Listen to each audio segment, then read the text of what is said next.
할렐루야. 오늘은 민수기 19장의 말씀을 함께 보도록 하겠습니다. 어떤 단어를 들으면 함께 떠오르는 단어나 이미지가 있습니다. 예를 들어 간호사 하면 백의의 전사가 떠오르지요. 소방관 하면 영웅의 이미지가 떠오릅니다. 그렇다면 교회는 어떻지요? 교회하면 어떠한 이미지 단어가 떠올라야 되나요? 생명입니다. 예수님입니다. 교회는 예수님을 통해 생명을 가진 사람들의 공동체입니다. 그래서 성경 66권은 구약, 신약 상관없이 곳곳에 생명이신 예수님에 대한 말씀이 있습니다. 오늘 보면 민수기 19장은 시체를 만져서 부정하게 된 사람이 어떻게 다시 정결하게 될 수 있는지에 대한 말씀입니다. 이 말씀 속에서도 생명 대신 예수님을 볼 수가 있습니다. 시체를 만진 사람은 이래 동안 부정해집니다. 부정해진 사람이 어떻게 다시 정결해질 수 있나요? 12절에 보면 셋째 날과 일곱째 날 잿물로 자신을 정결하게 해야 됩니다. 이때 정결하게 하는 잿물은 어떻게 만들죠? 2절에 보면 온전하여 흠이 없는 암송아지를 준비해야 됩니다. 이제 9절인데요. 제가 읽어보겠습니다. 이제 정결한 자가 암송아지의 죄를 거두어 진영 밖 정한 곳에 둘지니 이것은 이스라엘 자손 회중을 위하여 간직하였다가 부정을 씻는 물을 위해 간직할지니 그것은 속죄의 죄니라.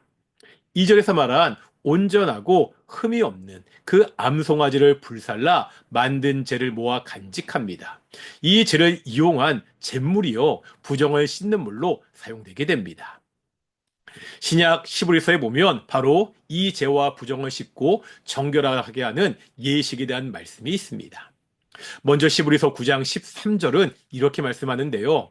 염소와 황소의 피와 및 암송아지의 재를 부정한 자에게 뿌려 그 육체를 정결하게 하여 거룩하게 하거는. 구약에서 염소와 암소와 황소의 재를 뿌려 부정한 자를 깨끗하게 했습니다. 이것은 조금 전에 보았던 오늘 본문의 말씀을 인용한 것입니다. 그 다음에 바로 이 말씀을 예수님에게 적용하고 있습니다. 14절입니다.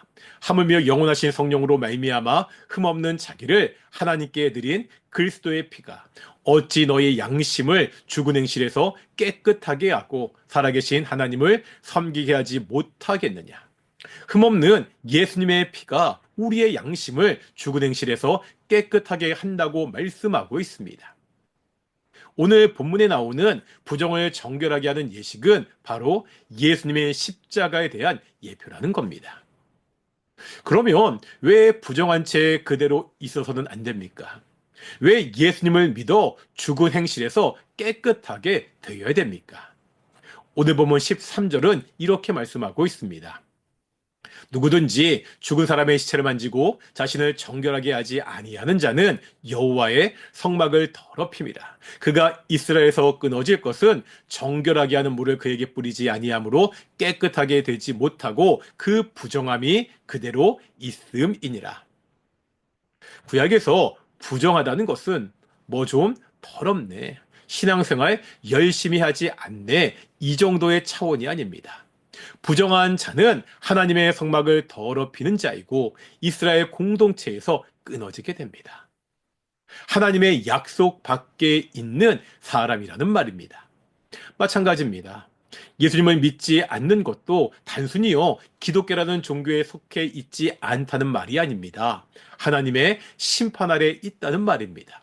생명 없는 영원한 죽음 아래 있다는 말입니다. 교회는 바로 이 생명, 이 복음, 이 예수님을 전하는 곳입니다. 사람들은 교회를 보면서 무엇보다 생명을 봐야 되고요, 예수님을 생각할 수 있어야 됩니다. 요즘 보면 우리의 악한 행실로 사람들이 더 이상 교회를 통해 예수님을 보지 못하고 있습니다. 사랑하는 교회가, 특별히 한국 교회가 이 생명의 복음을 전하는 공동체의 모습을 회복하기를 소망합니다. 기도하시겠습니다. 사랑과 은혜가 충만하신 아버지 하나님 감사드립니다. 당신의 아들을 통하여 우리에게 영원한 생명을 주심을 정말로 감사드립니다. 그렇다면 이제 우리의 삶을 통해서 하나님이 주신 이 생명의 모습이 나의 모습을 통해서 그리스도 예수의 모습이 드러날 수 있도록 인도하여 주시옵소서. 감사드립니다. 이 모든 말씀 예수님 이름으로 기도드렸습니다. 아멘. 마치겠습니다. 샬롬.